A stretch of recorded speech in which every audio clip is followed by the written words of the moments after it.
Well, thank you very much. It's an honor to have President Zelensky of Ukraine, and we've been working very hard, very close. So we've actually known each other for a long time. We've been dealing with each other for a long time, and very well.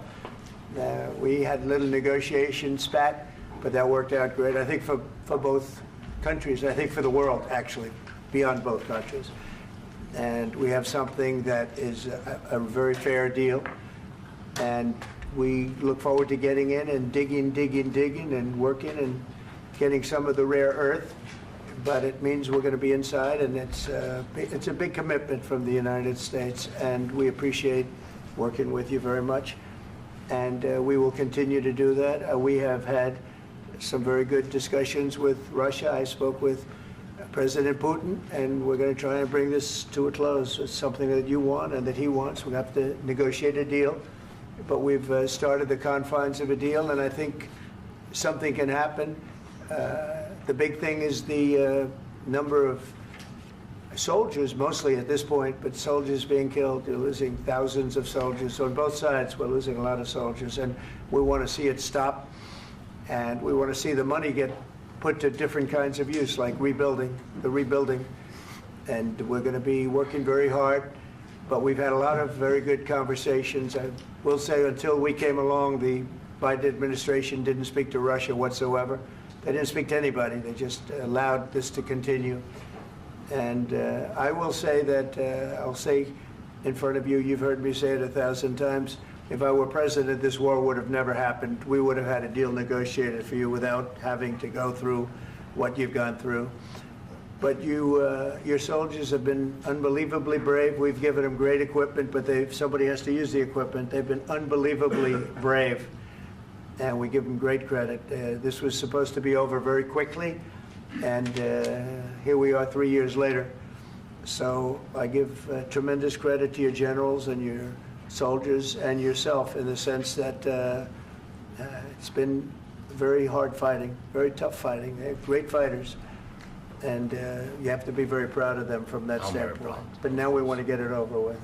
It's enough, right? We want to get it over with. So it's an honor to have you here. Thank you very much for coming. We're going to sign the agreement at the conference in the East Room in a little while, right after lunch. And we'll be having lunch together. We're also discussing some other things, and we appreciate everybody being here. It's somewhat of an exciting moment, but the really exciting moment is when they stop the shooting and we end up with a deal. And I think we're fairly close to getting that, and an honor to have you. And please, I'd like to say something. Yeah, thank you so much, Mr. President. Thank you for the invitation. And really, I hope that this first document will be first step to real security guarantees for Ukraine, our people, our children. I really count on it. And of course, we count that America will not stop support. Really, for us, it's very important to support and to continue it. I want to discuss it with details further during our conversation, and of course, the infrastructure or security guarantees. Because for today, I understand what Europe is ready to do. And of course, I want to discuss with you what the United States will be ready to do. And I really count on your strong position to stop Putin. And you said that enough with the war. I think that is very important, Ben, to say these words to Putin at the very beginning of war, because he is a killer and terrorist. But I hope that together we can stop him. But for us, it's very important to, to save our country, our values, our freedom and democracy, and of course, no compromises with the killer about our territories. But it will be later. And of course, what I wanted, we spoke about it by phone with you about the drones production. We have very good drones production. I think the best one in the world for today because of the war. Yes, and of course, we need very much the air defense. You have the best air defense in the world, and really you helped us under attacks of Russians, and I want to speak how we can exchange the licenses. We're open to share the licenses of all our drones with you, of course, with the United States, and we need licenses for quick production of air defense. Even after the war, we need our nation to be calm, that we are secure. So that's why we need this air shield. And of course, about this I want to speak about the contingents. I think that France and UK already spoke to you, and we know that Europe is ready, but without the United States, they will not be ready to be as strong as we need. And the last point, last not least, about exchange, about our people and children. And you know that these crazy Russians, that they stolen 20,000 of children, Ukrainian children. They changed their names, they changed their, their families, relatives, and now they're in Russia. We want to bring them back, and really, it's a big, big dream, task, and goal for me, and our warriors. By the way, Mr. President, we exchanged, released more than 4,000 warriors from Russian prison, but there are thousands more in the prison. I wanted to share with you some images. How it's. I've just can I now? Yeah, please. Some minutes, 1 minute, 1 minute. Just you to understand in what circumstances, in what situation they are, and what the attitude of Russia to our prisoners. That guys, just you before and after. And you see before and after, just you to understand. Now thousands of such guys, ladies and men, there, and that, so they don't eat, they beat them, and they, they do a lot of, bad things. So out of, even during the war, there are rules. Everybody knows there are rules during the war. So these guys, they don't have any rules. You see that 50, 60 kilograms left, and a lot of such things. And I didn't want to show you what the changes with images of children, because I will just share with you. And I mean, it's looking tragic. Yep, that's tough stuff. Yeah, I wanted very much to give you, and you see. Yeah. This is pastor, by the way. They stolen pastors because it's not Russian church. They stolen pastors and moved pastors to the prison. At the end of last year, we brought 3 pastors, and we could exchange them. And this is pastor, you see. Yeah, that's tough. Yeah. So I mean, this I wanted to show you, and this. So thank you very much. We want to get that ended, right? Yeah. Of course. We And want. I think we will. And We have to, of course. do you have any questions, please? Mr. President, thank you, Mr. President. With how much money is the U.S. going to put into the fund that is being created today, and how does this provide long-term security for Ukraine? Well, we don't know exactly how much, because we're going to be putting some money in a fund that we're going to get from the raw earth that we're going to be taking and sharing in terms of revenue. So it's going to be a lot of money will be made from the sale and from the use of raw earth. And as you know, our country doesn't have much raw earth. We have a lot of oil and gas, but we don't have a lot of the raw earth. And what we do have is protected by the environmentalists, but that can be unprotected. But still, it's not very much. They have among the best in the world in terms of raw earth. So we're going to be using that, using it for all of the things we do, including AI, and including weapons and the military, and it's really going to very much satisfy our needs. So it's something that just worked out really well. We have a lot of oil, and we have a lot of gas, we have a lot, but we don't have raw earth. So this has just about every component of the raw earth that we need for computers, for all of the things we do. This puts us in great shape. And long-term security for Ukraine, how does this provide it? I think they're going to have great luck. I think once we make the agreement, that's going to be 95% of it. They're not going to go back to fighting. I've spoken with President Putin, and I feel very strong. I've known him for a long time, and I feel very strongly that they're very serious about it, and we'll make a deal. And when the deal is made, I don't think, we talk about security. Everyone's talking about the other day, all they talked about was security. I said, let me make the deal first. I have to make the deal first. I don't worry about security right now. We have to have a deal, because right now, last week, 2,000 soldiers died on both sides. 2,000. And they're losing 1,000, 2,000, 3,000 a week. So as we sit here and we talk, people are getting shot and dying on the battlefield. And, they're not American soldiers, but they're Russian soldiers and they're Ukrainian soldiers, and we want to be able to stop it.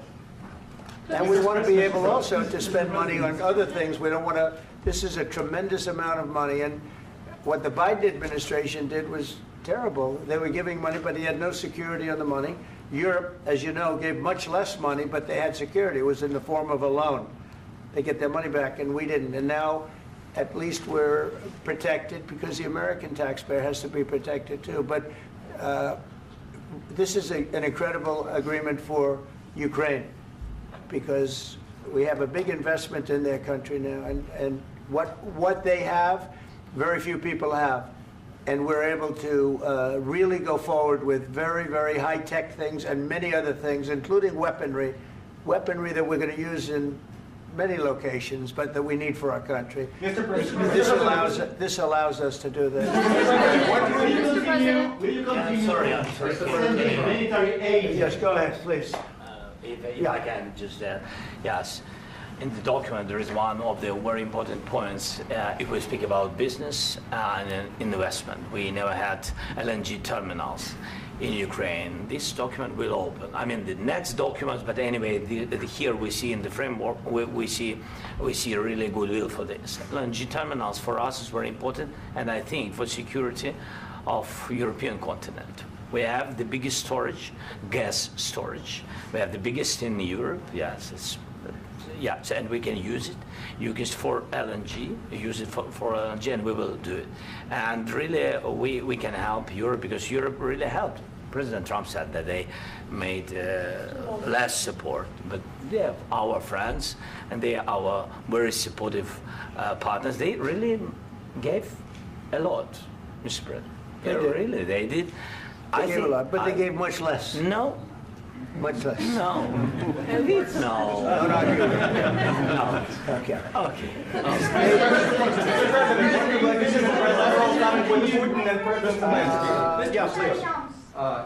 Mr. President Trump, you have repeatedly called the deal with Ukraine as a historical one. And as a President of the United States, you make historical decisions in other issues which affect America and other world. So what place in the world history do you want to take? And do you associate yourself with any famous historical figures? Yeah, I'd say George Washington, Abraham Lincoln. I would say I'm far superior to George Washington and Abraham Lincoln. Now, you know I'm only kidding, right? Because when I say that, the fake news is going to go wild. They're going to say he considers himself to be better than Washington. But you never know. You never know. I don't compare myself to anybody. I'm here to do a job. We've had a great 35 days or whatever it might be, a month, a little more than a month. We've accomplished tremendous amounts. Not only this would be a very great achievement if we could get the war stopped and get them back to normalization. I think that's going to happen. We've had very good talks on both sides, as you know. But I think we've done a very good job, just generally. If you look at all of the things we've done in 30 days, they're saying there's never been a opening for a president. The first month, there's never been a first month like we've had. And this is one of the very important things. This, to me, is one of the most important things because we have tremendous death taking place as we speak, and I don't want to have that. You know, think of the parents, whether they're in Russia or Ukraine, think of the parents of all these people being killed needlessly. They came to our territory. Should have never started. This would have, if I were president, this would have never started. Mr. President, will you continue sending military aid to Ukraine after the U.S. signs this agreement with Ukraine? Yeah, we're going to be continuing. To President Zelensky, do you feel like the U.S. is on your side, that President Trump is on your side at this moment? Right.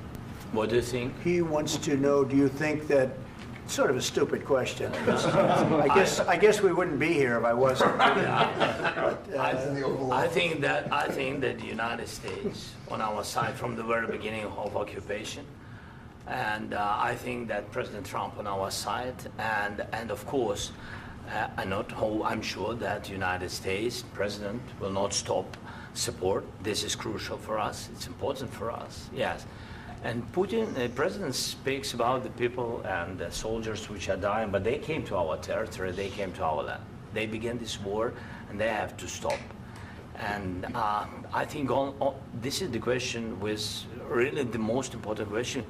Can President Trump, I hope yes, with some other allies, to stop Putin, withdraw these enemies, our enemy, withdraw these troops from our land? And I think that you asked about the history, I think that if President, or when, he will stop Putin, if President Trump will bring peace to our country, I think he will be on this wall in time. We've had very, very good talks. What about military aid to Ukraine? President Zelensky just said that there would be no compromises with Vladimir Putin. I just wanted to ask both of you, firstly, are there compromises that you think that President Zelensky is going to have to make? And President Zelensky, is there anything that you might be thinking that you may be able to offer or bring to the table, for example, elections? Thank you. I think you're going to have to always make compromises. You can't do any deals without compromises. So certainly he's going to have to make some compromises, but hopefully they won't be as big as some people think you're going to have to make. That's all. That's all we can do. I'm here as an arbitrator, as a mediator to a certain extent between two parties that have been very hostile, to put it mildly. They've been very hostile. There's been a vicious war. There's been a vicious war. You know, it's a very level battlefield, and those bullets go out, and as I've said many times, we were talking about it with Pete, many times the only thing stopping those bullets is a human body. And in the case we're talking about, generally young human bodies are stopping a lot of bullets. It's dead level. That's why it's great farmland. It's great land. It's great farmland, but there's very little protection against the bullets that are being, and other things that are being shot. So all I can do is see if I can get everybody at the table and get an agreement. And I think we're going to end up with an agreement. Otherwise, I wouldn't probably be even here today. Mr. President, I've got two questions for you. You think ultimately your legacy will be the peacemaker and not the president that led this country into another war and ended foreign wars? And I've got a question. I hope it will. I mean, I hope I'm going to be remembered as a peacemaker. This would be a great thing if we could do this. I'm doing this to save lives more than anything else. Second is to save a lot of money, but I consider that to be far less important. So I hope I'm going to, thank you, Brian, for that question. It was a nice question. I hope I'll be known and recognized as a peacemaker. This would be a great thing to solve. This is a very dangerous situation. You know, this could lead to a third world war. This was headed in the wrong direction. If this election were lost, if we didn't win this election, and by the way, we won it by a lot. That was a mandate. We won every swing state. We won the popular vote by millions and millions of votes. We won everything. The districts, you look at the areas of red, take a look at a map. This was a big mandate, and this was one of the things. I said, we're going to get this thing settled. If we didn't win, I think this could have very well ended up in a third world war, and that would not have been a good situation. What was your second question? And my second question for President Zelensky, why don't you wear a suit? You're at the highest, why don't you wear a suit? You're at the highest level in this country's office, and you refuse to wear a suit. Just want to see if do you own a suit? Yeah, problems. A lot of Americans have problems with you not respecting the dignity of this office. I will wear a costume after this war will finish. Okay. Yes, maybe one. Maybe something like this. Something like yours. Yes. That'd be great. Maybe something better. I don't know. Yeah. We will see. Maybe something cheaper than. Yeah. Thank you. Thank you. President Trump. Thank you, President Trump. You said yesterday that you have. Are you going to send more arms to Ukraine in case there's no peace? Yeah, we're going to have arms to Ukraine, yeah, sure. Hopefully I won't have to send very much, because hopefully we're going to have it finished. We're looking forward to finishing this quickly. We're not looking forward to sending a lot of arms. We're looking forward to getting the war finished so we can do other things. But we very much appreciate the agreement, because we needed what they had, and we're treating, you know, our country is now treated fairly. Biden didn't do that. He didn't know what the hell he was doing. This should have never happened. This should have never started. But, You know, sure, the answer is yes, but hopefully we won't have to send much, because I'm looking forward to getting it done quickly, very quickly. Does that mean you'll provide security guarantees, Mr. President? I don't want to talk about security yet, because I want to get the deal done. You know, you fall into the same trap like everybody else. A million times you say it over and over. I want to get the deal done. Security is so easy. That's about 2% of the problem. I'm not worried about security. I'm worried about getting the deal done. The security is the easy part. Security is very nice. Everybody stopped shooting. And now will Europe put people there? I know France is going to. I know the UK is going to. I know other countries are going to, and they happen to be right next door. We haven't committed, but we could conceivably. You know, we have security in a different form. We'll have workers there digging, taking the raw earth so that we can create a lot of great product in this country. So in that sense, you have something, but we haven't determined that yet. I will say, in speaking to France and in speaking to, and they were here, as you know, last week and just the other day, they have committed to a lot of security. I don't think you're going to need much security. I think once this deal gets done, it's over. Russia's not going to want to go back, and nobody's going to want to go back. When this deal ends, I really believe this deal is going to be over. Question? Yeah, please go ahead. Thank you. Go ahead. Thank you, sir. Mr. President, thank you. You had President Macron and Keir Starmer at the White House this past week, both of whom praised your courage and conviction to lead the pathway towards peace. Yes. Part of that involved, though, re-engaging Russia in diplomatic relations, something that previous leaders lacked the conviction to do so. What gave you the moral courage and conviction to step forward and lead that? Well, I love this guy. Who are you with? One American News, sir. Well, that's why I like him. One American News does a great job. I like the question.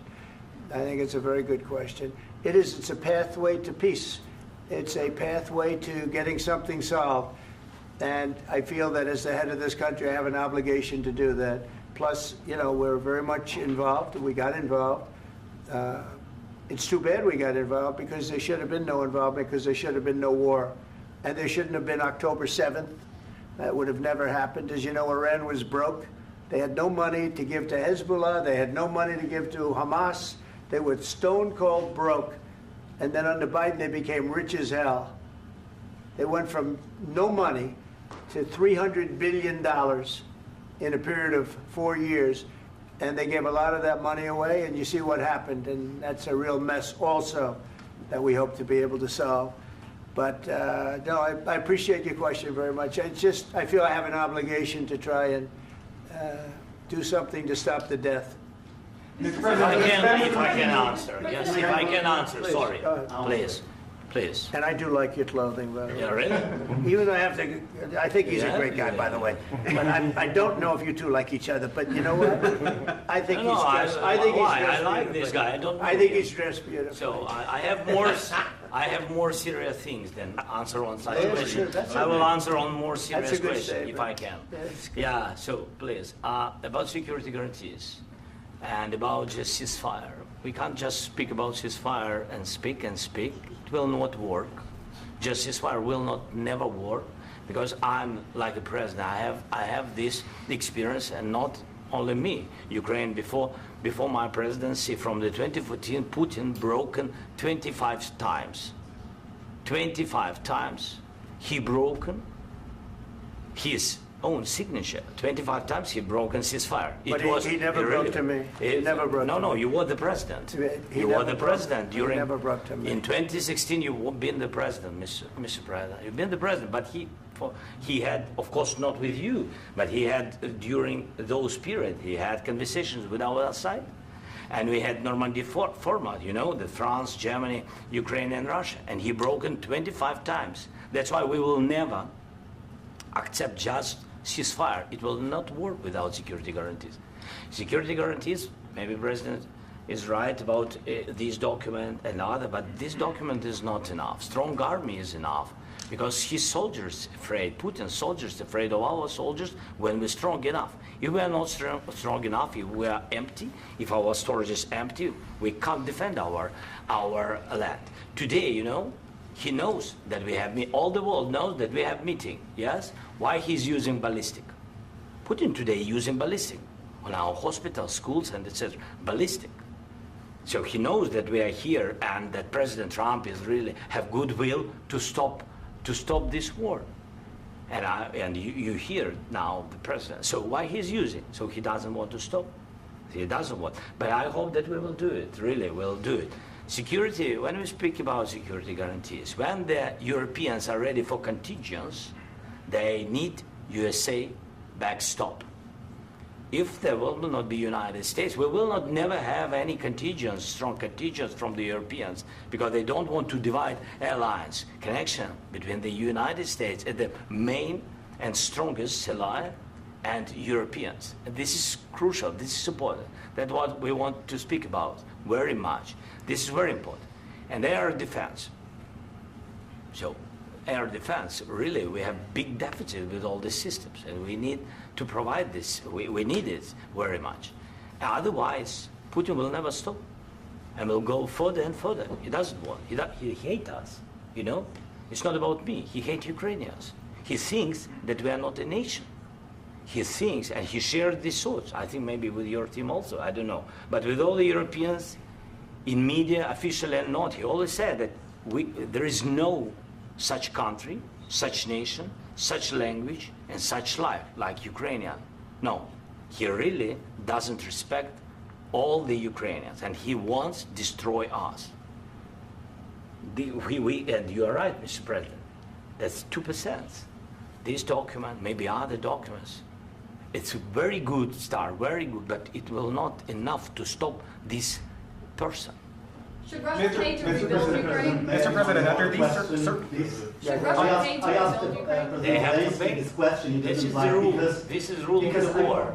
This is the rule of the war. During all the centuries, all the history, this is the rule of the war. Who began, those pay. Do you agree? This is the rule. Putin began this war. He has to pay all money for innovation. He has to pay. Of course, some Russian assets, what we have in Europe, about 300 billion, we can use them.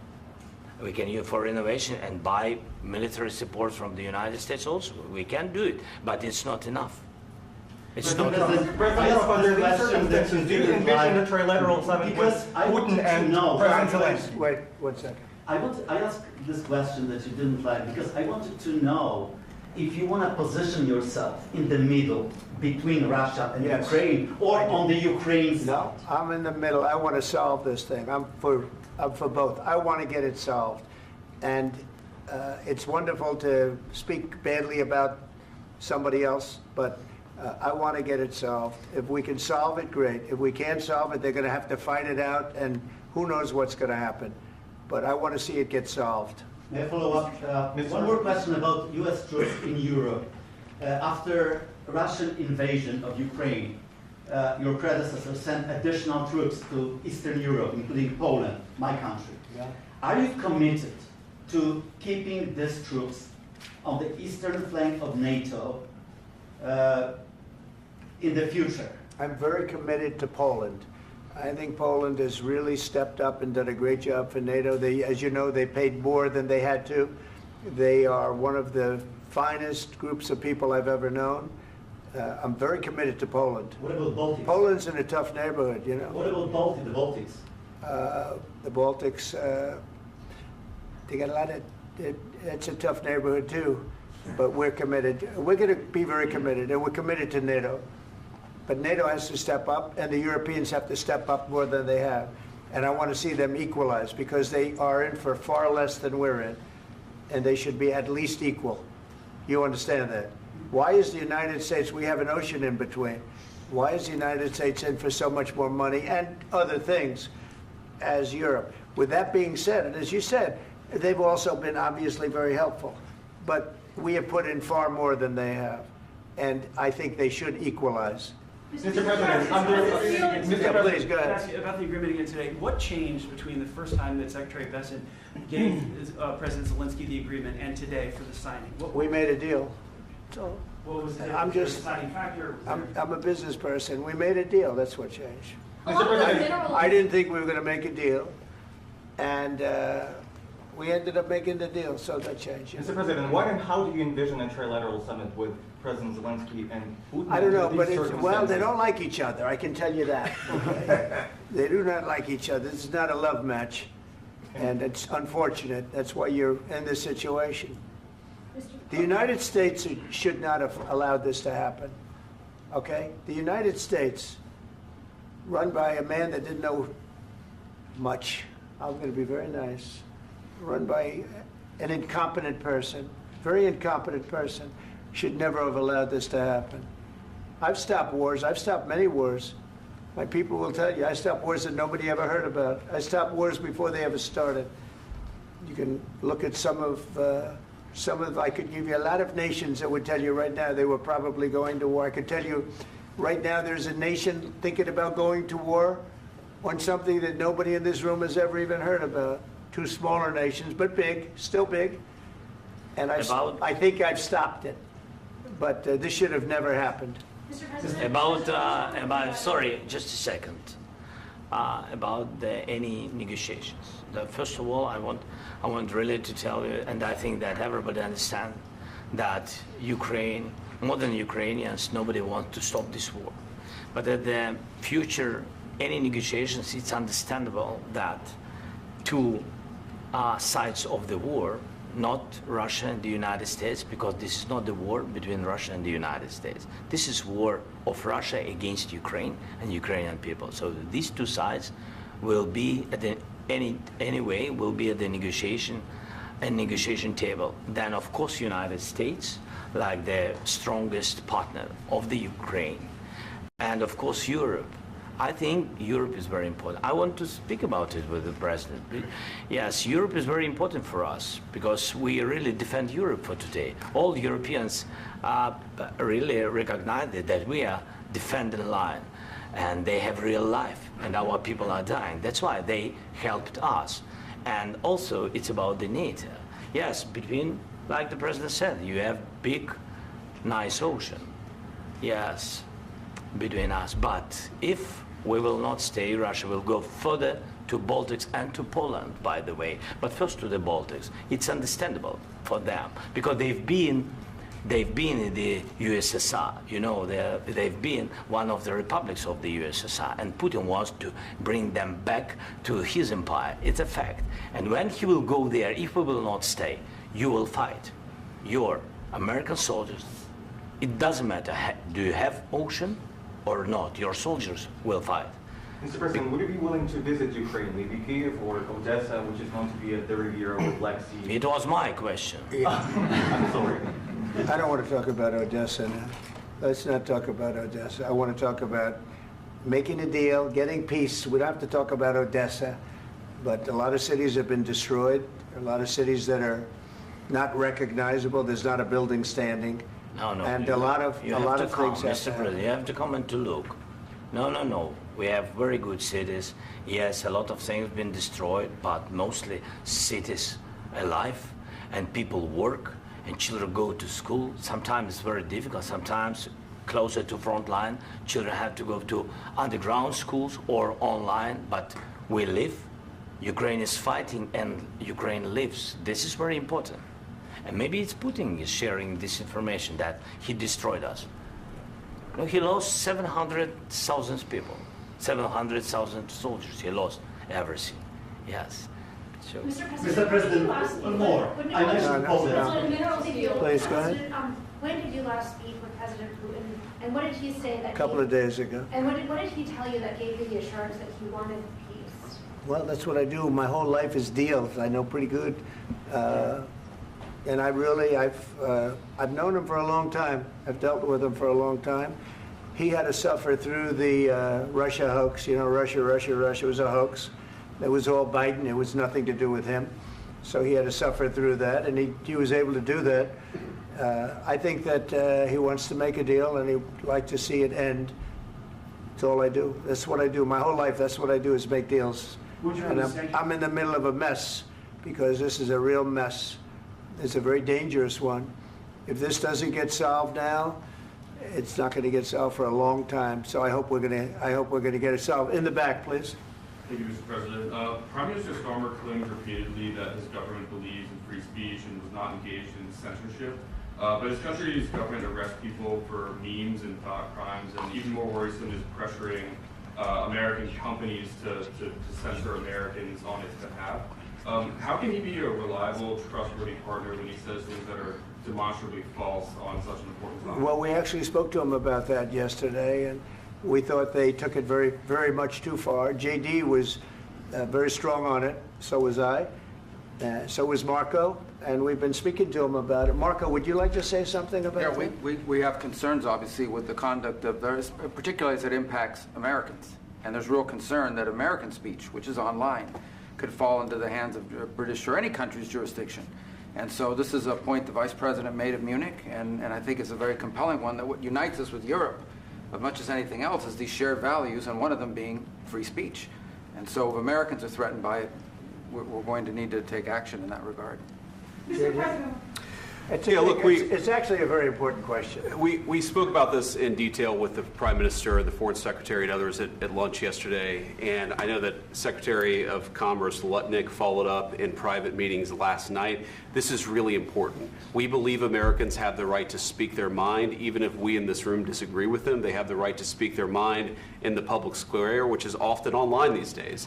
And we're going to defend that right as it pertains to American companies and American citizens vigorously if we have to. I do think that under the President's leadership, we're going to find common ground with our friends in the UK on this question, but it remains to be seen. The principle that will guide us is we believe in free speech in this country, and we'll fight for it for American citizens. Mr. President, on the deal, is there any other oil and gas component to the deal? Is it all critical? A little bit. We'll see. On LNG? But we're not really looking for that so much. We got a lot. We have more than anybody in the world, by far. So no, we're not talking about it too much, but a little bit. I think it affects also, but for the most part, no.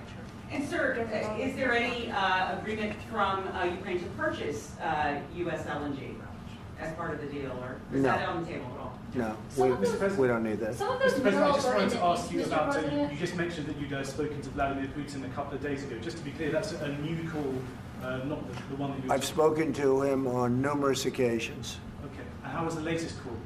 What did you discuss? How did it go? Are you serious with that question? I am. I'd love to know.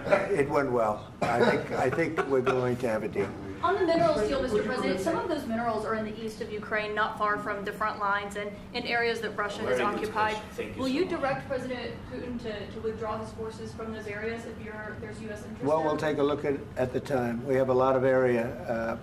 It's a very big area we're talking about, so we'll take a look. I'll study that and I'll see. And who would protect those minerals if they are U.S. interests? Would that be Ukrainian forces? They'll be protected. The agreement will protect them. U.S. The agreement, yeah, we're signing an agreement. Right, but what if Russia tries to invade or there's Russian aggression in their spots? I just told you, I don't think that's going to happen. And if that were going to happen, I wouldn't make a deal. If I thought that was going to happen, I wouldn't make a deal. Some people may wonder why... You know, they ought to focus on CNN on survival, not asking me these ridiculous questions. Focus on surviving, because CNN's got such low ratings, I don't think they're going to survive. Let's go. Please, go ahead. Since I already mentioned Poland. Poland was under Russian control for decades after the Second World War. When I was a kid, I looked at the United States not only as a most powerful country, richest country in the world, the country that has great music, great movies, great muscle cars, but also as a force for good. And now I'm talking with my friends in Poland, and they are worried that you align yourself too much with Putin. What's your message for them? Well, if I didn't align myself with both of them, you'd never have a deal. You want me to say really terrible things about Putin and then say, "Hi, Vladimir, how are we doing on the deal?" That doesn't work that way. I'm not aligned with Putin. I'm not aligned with anybody. I'm aligned with the United States of America. And for the good of the world, I'm aligned with the world. And I want to get this thing over with. You see the hatred he's got for Putin. It's very tough for me to make a deal with that kind of hate. He's got tremendous hatred. And I understand that, but I can tell you the other side isn't exactly in love with, him either. So it's not a question of alignment. I'm aligned with the world. I want to get the thing set. I'm aligned with Europe. I want to see if we can get this thing done. You want me to be tough? I could be tougher than any human being you've ever seen. I'd be so tough. But you're never going to get a deal that way, so that's the way it goes. All right, one more question. Hey, I will respond to this. So look, for 4 years in the United States of America, we had a president who stood up at press conferences and talked tough about Vladimir Putin, and then Putin invaded Ukraine and destroyed a significant chunk of the country. The path to peace and the path to prosperity is maybe engaging in diplomacy. We tried the pathway of Joe Biden of thumping our chest and pretending that the President of the United States' words mattered more than the President of the United States' actions. What makes America a good country is America engaging in diplomacy. That's what President Trump is doing. Can I ask you? Sure. Yeah? Yeah. Okay. So he occupied it, our parts, big parts of Ukraine, part of East and Crimea. So he occupied it on 2014. So during a lot of years, so I'm not speaking about just Biden, but those time was Obama, then President Obama, then President Trump, then President Biden, now the President Trump, and God bless, now President Trump will stop him.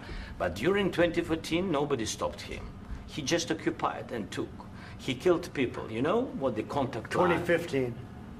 2014 2014. and 2015. 2014. Yeah. So I was not here. Yeah, but that's exactly right. Yes, but during 2014 till 2022, yeah, the situation the same. The people are been dying on the contact line. Nobody stopped him. You know that we had conversations with him, a lot of conversation, my bilateral conversation, and we signed with him. Me, like a new president. In 2019, I signed with him the deal. I signed with him, Macron and Merkel, we signed ceasefire. Ceasefire. All of them told me that he will never go. We signed with him with gas contract. Gas contract. Yes, but after that, he broken this ceasefire. He killed our people and he didn't exchange prisoners. We signed the exchange of prisoners, but he didn't do it. What kind of diplomacy, JD, you are speaking about? What do you mean? I'm talking about the kind of diplomacy that's going to end the destruction of your country. Yes, but if you Mr. President, with respect, I think it's disrespectful for you to come into the Oval Office and try to litigate this in front of the American media. Right now, you guys are going around and forcing conscripts to the front lines because you have manpower problems. You should be thanking the President for trying to bring an end to this conflict. Have you ever been to Ukraine that you say what problems we have? I have been to. Count once. I've actually watched and seen the stories, and I know what happens is you bring them on a propaganda tour, Mr. President. Do you disagree that you've had problems bringing people into your military? And do you think that it's respectful to come to the Oval Office of the United States of America and attack the administration that is trying to prevent the destruction of your country? A lot of questions. Let's start from the beginning. Sure. First of all, during the war, everybody has problems. Even you, but you have nice ocean and don't feel now, but you will feel it in the future. God bless. You don't know that. God bless. You don't God know bless. that. You will not have a war. Don't tell us what we're going to feel. We're trying to solve a problem. Don't tell us what we're going to feel. I'm not telling you. Because I'm you're in no answering on position this to question. dictate that. That's exactly Remember what this. you're doing. You're in no position to dictate what we're going to feel. You We're going to feel very you will good. Feel influence. We're going to feel very I'm good and telling very you, strong. You will feel influence. You're right now not in a very good position. You've allowed yourself to be in a very bad position, and he happens to be right about it. From the very beginning of the war. You're not in a good position. You don't have the the cards right now. With us, you start having not cards. playing cards. Right now, you don't. I'm very You're playing serious, cards. Mr. President. You're I'm playing very cards. serious. You're I'm gambling the with the president lives in of war. millions of people. You think You're you- gambling with World War III. what you're You're speaking gambling about? with What you're World speaking War about? III. And what you're doing is very disrespectful to the country, this country. That's with back all to you. respect to your Far country. more than a lot of people said very they respect. should have. Have you said thank you once? This A lot entire of meeting? times. No, in this Even entire meeting, today. have you said thank Even you? today. You went to Pennsylvania and campaigned for the opposition in October. Offer some words of appreciation for the United States what of you're speaking America about? and the president who's trying to save your country. Please, you think that if you will speak very loudly about the war, you He's can... not speaking loudly. He's not Yeah. speaking loudly. Your country is in big trouble. Can I Wait a answer? minute. No, Can you've I done a lot answer? of talking. Your country is in big trouble. I know. You're not I winning. know. You're not winning this.